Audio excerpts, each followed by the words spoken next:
كلنا بنحب السفر وناس كتير لما بتيجي تحجز رحلتها بتحب تحجز رحلتها من تطبيق واحد، والرحلة دي بتكون شاملة الطيران والفندق والعربية أو التاكسي اللي هيوصلنا من المطار للفندق. بس هتعمل إيه لو اكتشفت إن بعد الحجز الطيران اتحجز ولكن الفندق أو العربية ما اتحجزوش، أو العربية اتحجزت بس الطيران والفندق ما اتحجزوش، وغيرها كتير من الاحتمالات؟ بكل تأكيد مش هنكون مبسوطين خالص بالتجربة دي. والمشكلة اللي ذكرناها دلوقتي من أشهر وأصعب المشاكل اللي موجودة في الديستريبيوتد سيستمز، وبنشوفها كتير جدا واحنا بنتعامل مع المايكرو سيرفيسز، الا وهي الديستريبيوتد ترانزاكشن. فتعالوا نعرف مع بعض ايه هو الديستريبيوتد ترانزاكشن وظهر امتى وازاي نتعامل معاه. وخلونا نبدا. خلونا في الاول نعرف يعني ايه ديستريبيوتد ترانزاكشن، واللي بكل بساطه هو عباره عن ترانزاكشن بس ديستريبيوتد. طب ايه هو الترانزاكشن العادي؟ الترانزاكشن العادي هو عباره عن وحده عمل منطقيه لازم تتم كلها مع بعض يا ما تتمش كلها خالص. ايه الكلام الغريب ده؟ ابسط مثال ممكن نوضح بيه يعني ايه ترانزاكشن هي عمليه تحويل الفلوس.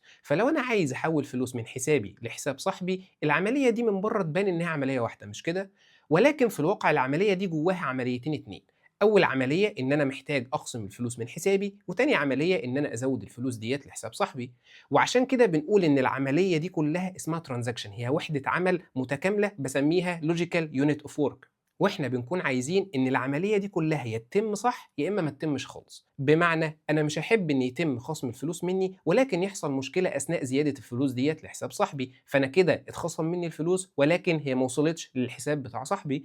فعشان كده بنقول ان الترانزاكشن لازم يا اما كله يتم مع بعض يا اما كله ما يتمش خالص. وفي قواعد البيانات الترانزاكشن بيتسم باربع خصائص رئيسيه اغلبنا درسها وهو بيتعلم داتابيزز او درسها في الجامعه، الا وهي الاسيد بروبرتيز، وهي الاختصار اتوميسيتي والكونسيستنسي والايزوليشن والديورابيلتي. طب احنا كده عرفنا ايه هو معنى الترانزاكشن. يعني ايه بقى ديستريبيوتد ترانزاكشن؟ علشان نفهم الديستريبيوتد ترانزاكشن محتاجين نرجع شويه خطوه لورا، وعلشان الموضوع يوصل لنا بشكل بسيط وسهل خلونا نشوف ده مع بعض على البورد. زمان كل الشركات لما بدأت بنفس النهج اللي احنا شايفينه دلوقتي او بالاركتكتشر اللي احنا شايفينه دلوقتي، ان انا عندي ابلكيشن عادي جدا وعندنا سنجل باك اند، او بلاش نقول سنجل خلينا نقول مونوليثيك باك اند ومونوليثيك او هيوج داتابيز. فاحنا لما بنكون عايزين نحجز رحله زي اللي ذكرناها في اول المثال في اول الفيديو، كل اللي هنعمله بكل بساطه ان التطبيق بتاعي بيروح يكلم الباك اند يقول له انا عايز احجز الرحله، والباك اند بيبدا يعمل الرحله دي از ترانزاكشن، فيبدا يبعت للداتابيز ان انا عايز احجز الفندق وعايز احجز الطيران وعايز احجز كمان العربيه كلها كسنجل ترانزاكشن. فلو في حاجه منهم فيلت، وليكن على سبيل المثال البوك اوتيل ده مثلا فيل، ساعتها انا هضمن ان العمليه او الترانزاكشن ده كله مع بعضه هيفيل ومش هيتم. ولو كلهم سكسيدد يعني كلهم تموا بنجاح، فخلاص كده حجز الرحله تم بنجاح والترانزاكشن ككل نجح. الاركتكتشر اللي احنا شايفينه دلوقتي فضل مكمل معانا لسنين طويله لحد ما بدأ يبقى عندنا سكيل كبير وعدد مهول جدا من الترافيك او من اليوزرز اللي بيستعملوا التطبيق بتاعنا، فساعتها بدأنا نلجأ للديستريبيوتد سيستمز او المايكرو سيرفيسز. فانا دلوقتي بقى عندي سيرفيس خاصة بحجوزات الفنادق، وسيرفيس ثانية خاصة بحجوزات الطيران، وسيرفيس ثالثة خاصة بالعربيات، او خلينا نقول عندي 3 مايكرو سيرفيسز، وكل سيرفيس او مايكرو سيرفيس من دول ليها داتابيز منفصلة خاصة بيها. هتقول لي طب فين المشكلة؟ هقول لك المشكلة ان في الاول كان العملية دي كلها بتحصل كترانزاكشن واحد على داتابيز واحدة، فلو حصل مشاكل سهل ان انا ابورت الترانزاكشن واكن مفيش اي حاجة حصلت. انما في الوضع الحالي الترانزاكشن هيتعمل ازاي؟ الترانزاكشن دلوقتي اللي هيتبعت من الباك اند هيبقى ديستريبيوتد، او بمعنى اصح هيبقى موزع. فانا عايز الترانزاكشن ده يتم على الاوتيل ويتم على الفلايت ويتم على الكار، على الرغم من ان كل داتابيز عندي هنا هي داتابيز منفصله. يعني الاوتيل سيرفيس بتكلم الداتابيز الخاصه بيها، والفلايت سيرفيس بتكلم الداتابيز الخاصه بيها، وكذلك الكار سيرفيس بتكلم الداتابيز الخاصه بيها. فازاي اضمن ان انا دلوقتي احقق الترانزاكشن اللي انا كنت بعمله على سنجل داتابيز وليكن كانت ماي سيكوال داتابيز، في ان انا دلوقتي ببعت الترانزاكشن ده لاكتر من سيرفيس مختلفه، وكل سيرفيس ممكن يبقى ليها نوع مختلف من قواعد البيانات الخاصه بيها؟ وده اللي بنسميه الديستريبيوتد ترانزاكشن، ان انا الترانزاكشن بتاعي بقى متقسم او متوزع دلوقتي لاكتر من ترانزاكشن. طيب جميل قوي الكلام ده. ازاي بقى اتعامل مع الديستريبيوتد ترانزاكشن ده، او ازاي اصلا احققه في عالم الديستريبيوتد سيستمز او في المايكرو سيرفيس اركتكتشر؟ احد التكنيكس المشهوره اللي ظهرت في السبعينات كانت التو فيس كوميت، ودوت تكنيك من التكنيكس اللي ظهرت وقتها علشان تعالج مشكله الديستريبيوتد ترانزاكشن. بس وقتها كان الموضوع دوت بيناقش ازاي انفذ ديستريبيوتد ترانزاكشن اكروس ديفرنت داتابيزز. يعني انا مثلا عندي اكتر من داتابيز وعايز اعمل ترانزاكشن واحد عليهم كلهم، فازاي اضمن ان العمليه اللي هتتم على اكتر من داتابيز مختلفه دي تتم از ترانزاكشن او كيونت واحده؟ والتو فيس كوميت دوت من اسمه هو عباره عن تكنيك او بروتوكول منقسم لجزئين اتنين. اول جزء هو عندي هو البريبير، وتاني جزء هو الكوميت. فانا عندي اول فيز هي البريبير فيز، وتاني فيز هي الكوميت فيز. طيب في البريبير فيز اللي بيحصل، والله انا بيكون عندي في التو فيز كوميت كوردينيتور او منسق هو اللي بينسق لي الديستريبيوتد ترانزاكشن اللي انا عايزه يتم. الكوردينيتور ده هيبدا يبعت للريسورسز اللي عندي، او بمعنى اصح السيرفيسز اللي عندي دلوقتي او المايكرو سيرفيسز اللي عندي دلوقتي بريبير ريكوست. يعني هيبعت بريبير للاوتو ريزرفيشن، وبريبير للفلايت، وبريبير للكار. هيبعت 3 ريكوستات للثلاثه سيرفيسز دول، بحيث يشوف انهي من السيرفيسز ديت جاهز ان هو ينفذ الترانزاكشن، وانهي مش جاهز او في مشاكل ومش هيعرف ينفذ الترانزاكشن. بناء على البريبير ريكوست اللي هيبعته الكوردينيتور بيبدا يجمع اصوات، فبيبدا يشوف مين جاهز، مين هيقول نعم او هيرسبوند بيس، ومين هيرسبوند بنو. وبناء على الريزلت او النتيجه النهائيه من عمليه البريبير ريكوست دي او البريبير فيز، بيبدا يحدد اذا كان هيروح للسكند فيز اللي هي الكوميت، ولا هيعمل ابورت للترانزاكشن. فلو كل السيرفيسز جاوبت بنعم ان هي جاهزه تنفذ الترانزاكشن، هيبدا يبعت كوميت عادي جدا زي ما احنا شايفين في مرحله الكوميت فيز، وكل السيرفيس دي هتعمل كوميت للترانزاكشن بنجاح، وكده انا حققت الديستريبيوتد ترانزاكشن. طيب لو تخيلوا معايا الاوتل مثلا رد بلا، انا مش جاهز اعمل الترانزاكشن ده، بالتالي انا في مرحله الكوميت فيز هبدا اعمل ابورت مش هعمل كوميت. فانا هقول للسيرفيسز اللي عندي كلها خلاص اعملي ابورت للعمليه، احنا مش عايزين نعمل الترانزاكشن ده.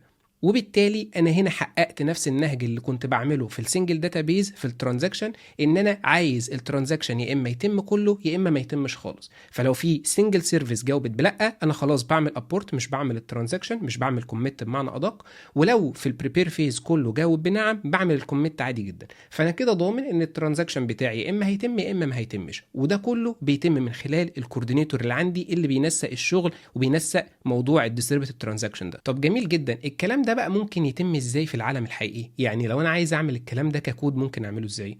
هقول لك بكل بساطه بالشكل الكلاسيكي جدا. احنا هنimplement 3 اند بوينتس. كل سيرفيس عندي او كل مايكرو سيرفيس عندي هتروح تimplement البريبير فيز بتاعها، البريبير اند بوينت بتاعتها، وهتimplement الكوميت والابورت. فوالله لو انا الكوردينيتور بتاعي بعت مثلا بريبير ريكوست للاوتل والفلايت والكار، كل واحده من السيرفيسز دي هتبدا تاخد البريبير ريكوست وتجهزه، وبعد كده ترد على الكوردينيتور. لو واحده ردت بلا زي ما شفنا وهنعمل ابورت، فلازم الثلاثه اند بوينت دول يكونوا بيدعموا الابورت، لان انا ممكن يكون الفلايت ردت باه والكار ردت باه وعملوا شغل انترنالي، فانا محتاجه ابورت اللي هم عملوه ده، وهنعرف كمان شويه ايه الشغل ده. وبناء عليه برضو انا محتاجه امبلمنت ثالث بروتوكول معايا او ثالث اند بوينت معايا، وهي الكوميت. في حين ان الثلاثه جاوبوا بنعم، فانا عايز اعمل الكوميت. طيب في مرحله البريبير ايه اللي بيحصل؟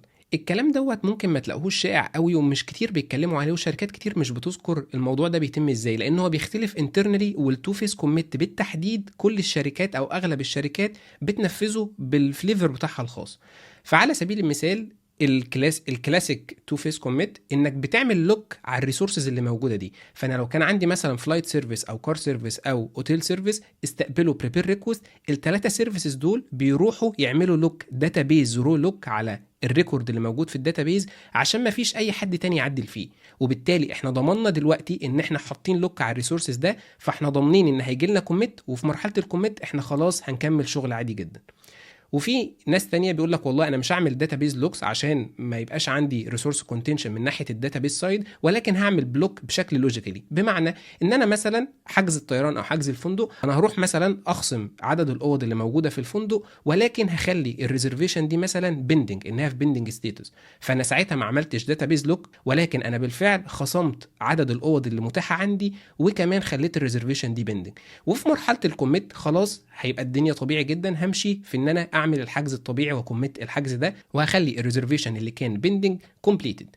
ولو حصل ان مثلا الفلايت فيلت، ساعتها ممكن اعمل ابورت، وفي مرحله الابورت لما هاجي اعمل الابورت ساعتها ممكن ازود الانفنتوري مره تانية وامسح او اعمل ديليت للريكورد اللي كان موجود اصلا في الداتابيز عندي. فكده انا عندي تو ابروتشز، هعمل داتابيز لوكس على الروز اللي موجوده عندي، وده بالطبع هيكون امن ان انا احمي الريسورسز اللي موجوده عندي، خصوصا في موضوع الدبل ريزرفيشن، او ان انا عندي حجوزات مثلا وعايز اضمن ان الريسورس دوت يفضل فعلا لوكد ومحدش يغير عليه، او ان انا اعمل لوجيكال بلوك بان انا مثلا اخلي الستيتس عندي بيندنج واديدكت فعلا من الانفنتوري او من الريسورس اللي عندي عدد الحاجات اللي انا عايزها، وفي مرحله الكوميت اكمل بنجاح، وفي مرحله الابورت ابدا اعمل ديليت للبيندنج ستيتس ديت وابدا ازود تاني الانفنتوري بالحاجه اللي انا كنت خصمتها منها. فده بكل بساطه اغلب النهج اللي بيتبعوا الشركات في التعامل مع التو فيس كوميت، يا اما فعلا بيعملوا لوكس يا اما بيعملوا بلوك بشكل لوجيكالي، وفي النهايه بيكون انا غرضي ان الترانزاكشن ده يتحقق كله مع بعض يا اما ما يتمش. فمره تانية علشان نلخص الموضوع ككل، التو فيز كوميت عباره عن تو فيزز، اول حاجه هي البريبير، تاني حاجه هي الكوميت. في البريبير فيز الكوردينيتور بتاعي بيبدا يبعت البريبير ريكوست للريسورسز اللي متاحه ويشوف التصويت بتاعها يبقى يا لا. لو جاوب ساعتها بيمشي في الكوميت فيز، ولو جاوب لا بيمشي في الابورت فيز. وده معناه ان في الكود انا محتاج كل سيرفيس من السيرفيسز دي تكون بتمبلمنت الثلاثه بروتوكول دول او الثلاثه اند بوينتس دول، وكل واحده تكون بتهندل ده بالشكل اللي يضمن في الاخر ان انا اوصل لكونزيستنت ستيت. احنا كده اتكلمنا عن التو فيز كوميت من ناحيه الهابي سيناريوز، ولكن ما ذكرناش ايه الفيليرز اللي ممكن تحصل في السيستم ده. وفي الحقيقه الموضوع ده من اكبر المشاكل والتحديات اللي بتقابل الناس اللي بتتعامل مع التو فيز كوميت. عشان بس نذكر بعض المشاكل او التحديات وممكن انتوا تفكروا فيها دلوقتي، تخيلوا معايا ان الكوردينيتور وقع وهو بيبعت البريبير ريكوست، يعني هو بعت البريبير خلاص ولكن وقع بعدها وما استقبلش الريسبونس بتاع الريسورسز دي، ساعتها الحل هيكون ايه؟ طب ماذا لو الكوردينيتور وقع اثناء مرحله الكوميت؟ او ماذا لو احد السيرفيسز وقعت وانا بعمل كوميت؟ خلوا بالكم هنا ان في مرحله الكوميت كل الريسورسز هي اجمعت انها تعمل كوميت، فما ينفعش ولا واحده فيهم تفيل. فلو في واحده فيلت في النص او الكوردينيتور ما عرفش يوصل لها او حصل له تايم اوت وهو بيحاول يكون السيرفيس دي، احنا محتاجين نفكر في كل الفيلير هاندلنج سيناريوز اللي ممكن تحصل. فالتو فيز كوميت قد يبدو للبعض من النظره الاولى ان هو حاجه جميله وسهله، ولكن هو فعلا جواه كميه تحديات ومشاكل خصوصا في الفيلير هاندلنج ممكن فعلا نحتاج لها فيديو تاني. طيب بكده احنا شفنا مع بعض ايه هو التو فيز كوميت وازاي بيعالج مشكله الديستريبيوتد ترانزاكشن. ايه هي بقى الضمانات اللي بيقدمها لي التو بي سي او التو فيز كوميت ده؟ الضمانات اللي بيقدمها التو فيز كوميت هم ضمانين رئيسيين. اول حاجه هي الاتوميك كوميتمنت، او بمعنى اصح انا بضمن ان عمليه الكوميتمنت اللي هتحصل اكروس الديفرنت ترانزاكشنز اللي عندي هتتم كلها بشكل اتوميك، يعني كلها يا اما هتتم مع بعض يا اما كلهم هيحصل لهم ابورت. فعشان كده بنقول ان التو فيز كوميت بيضمن لي او بيحقق لي الاتوميك كوميتمنت. اما بالنسبه لتاني ضمان بيقدمه لنا التو فيز كوميت هو السترونج كونسيستنسي، وده لاني في اخر عمليه الترانزاكشن لما بتحصل بكون ضامن ان سلوك السيستم بتاعي في كونسيستنت ستيت، ومش بقع في المشكله اللي ذكرناها في اول الفيديو ان انا يكون عندي بعض الحجوزات اتعملت وبعض الحجوزات لا. فلو في سيرفيس عندي ما كانتش اصلا مستعده انها تعمل الترانزاكشن ده، العمليه كلها ما بتتمش. طب ايه هي المميزات اللي بيقدمها لنا التو فيز كوميت؟ اول ميزه معايا هو انه نموذج بسيط ذهنيا، فيا اما العمليه كلها هتتم يا اما العمليه كلها مش هتتم، وعلشان كده اغلب الشركات بتتجه ليه كحل اساسي واولي لو عايزين يحلوا مشكله الديستريبيوتد ترانزاكشن. اما بالنسبه لتاني ميزه ليه فزي ما شفنا هو موضوع السترونج كونسيستنسي، وعلشان كده النموذج ده بيكون مناسب اكتر في المعاملات الماليه او اي حاجه خاصه بالفاينانس. وعلى الرغم ان زي ما ذكرنا ان شركات كتير بتستعمله، الا ان مع الوقت الشركات دي كلها بتبعد عنه في الاخر. طب ليه الشركات دي بتبعد عنه في الاخر؟ احنا اتكلمنا مع بعض عن المميزات بتاعته واتكلمنا عن الضمانات اللي بيوفرها، ولكن احنا ما ذكرناش اهم المشاكل والتحديات اللي بنشوفها من خلال التعامل مع التو فيز كوميت. فتعالوا نشوف مع بعض ونفكر سوا ايه المشاكل والتحديات اللي ممكن تقابلنا واحنا بنطبق التو فيز كوميت. اول مشكله بتقابلني في التو فيز كوميت هي ان الكوردينيتور سنجل بوينت اوف فيلير، وده معناه ان لو في اي مشاكل والكوردينيتور بتاعي وقع انا السيستم بتاعي كله هيقع، لان انا مش هعرف اعمل اي ترانزاكشنز موجوده في السيستم. وحتى لو عالجنا المشكله دي بان احنا خلينا الكوردينيتور هايلي افيلبل، يعني عندنا اكتر من كوردينيتور في حين لو حد وقع حد تاني يقوم بالشغل ويستقبل الترانزاكشنز، هقول لكم برضو ان احنا الكوردينيتور اللي هيقع وهيجي حد مكانه ممكن الكوردينيتور لما يجي يقع بعد مرحله البريبير. فتخيلوا معايا كده ان الكوردينيتور بعت البريبير ريكوست للسيرفيسز اللي المفروض تعمل الديستريبيوتد ترانزاكشن، وبعد كده وقع وما استقبلش الرد بتاعهم. كل السيرفيسز اللي استقبلت البريبير صوتت بنعم. ساعتها لو في كوردينيتور جديد قام علشان ياخد ريكوست جديد، هو هيكمل الريكوستات الجديده وهيكمل في الترانزاكشنز الجديده، ولكن ما تنسوش ان انا دلوقتي في ستيت بلوكد. انا الترانزاكشن القديم اوريدي كل السيرفيسز عملت له بريبير وصوتت ان هي جاهزه انها تعمل الترانزاكشن ده، وحتى عندي ريسورسز موجوده دلوقتي لوجد ومقفول عليها، وكل الريسورسز ديت مستنيه الكوميت او الابورت عشان تبدا تتعامل بناء عليه. فساعتها زي ما شفنا لو انا اصلا الكوردينيتور بتاعي كان هايلي افيلبل وفي واحد كان اوريدي المفروض يعمل العمليه دي ووقع، انا ساعتها في ستيت ان الريسورسز ديت ستيل لوجد وانا محتاج افكر في حل بديلي عشان افك اللوكس دي. اما بالنسبه لثالث مشكله معانا في التو فيس كوميت هي الليتنسي. من اكتر التحديات اللي بتقابل الناس اللي بيمبلمنتوا التو فيس كوميت هو موضوع الليتنسي، وده لان الكوردينيتور بينسق الشغل ما بين اكتر من سيرفيس، فلو انا عندي سيرفيس واحده بس بطيئه جدا هتاثر على الترانزاكشن ككل، وبالتالي هتخلي الترانزاكشن ككل بطيء. فعلشان كده احنا بنقول ان التو فيس كوميت هو باوندد بابطا سيرفيس موجوده في الريسورسز اللي عندي. اما بالنسبه لرابع تحدي او رابع مشكله في التو فيس كوميت هي الثروبوت، وده لان زي ما شفنا انا عندي الريسورسز المتاحه عندي كلها ماسكه لوكس على كل ترانزاكشن هتعمله، فبالتالي الثروبوت بتاعي بيبقى قليل. اما بالنسبه لخامس مشكله بتقابلنا في التو فيس كوميت هي عدد الرسائل اللي السيستم ده بيقوم بيها. فتخيل معايا ان مع كل ترانزاكشن انا محتاج اروح ابعت بريبير، ومحتاج كذلك اروح اعمل كوميت، وممكن بعد كده اعمل ابورت لو البريبير ما كانتش جاهزه، وبالتالي لو في مشاكل حصلت او في فيليرز حصلت في السيستم انا محتاج ابعت رسائل كتير وبيحصل كوميونيكيشن كتير ما بين السيرفيسز وبعضها. وعلشان كده شركات كتير بتبدا بالتو فيس كوميت كحل اولي زي ما قلنا، وبعد كده لما السكيل بيكبر معاهم يبدا يستقبلوا ترافيك عالي جدا ويكون عندهم فعلا حجم مهول وضخم من الترافيك اللي بيجي لهم، بيبداوا يبعدوا عن الموضوع دوت بسبب ان هو مش سكيلبل. بكده احنا شفنا مع بعض ايه هو الديستريبيوتد ترانزاكشن، وشفنا احد الحلول ليه وهو التو فيس كوميت، شفنا مع بعض ايه الضمانات اللي بيقدمها وايه هي مميزاته وايه هي التحديات والمشاكل اللي بتيجي مع الحل ده. ولكن في حلول تانية ظهرت على الساحه وبتحاول تحل المشاكل اللي بيقدمها التو فيس كوميت، واشهرهم هو الساجا باترن. فلو حابين نعمل عنه فيديو سيبوا لي ده في الكومنتس. وفي الختام سبحانك اللهم وبحمدك اشهد ان لا اله الا انت استغفرك واتوب اليك.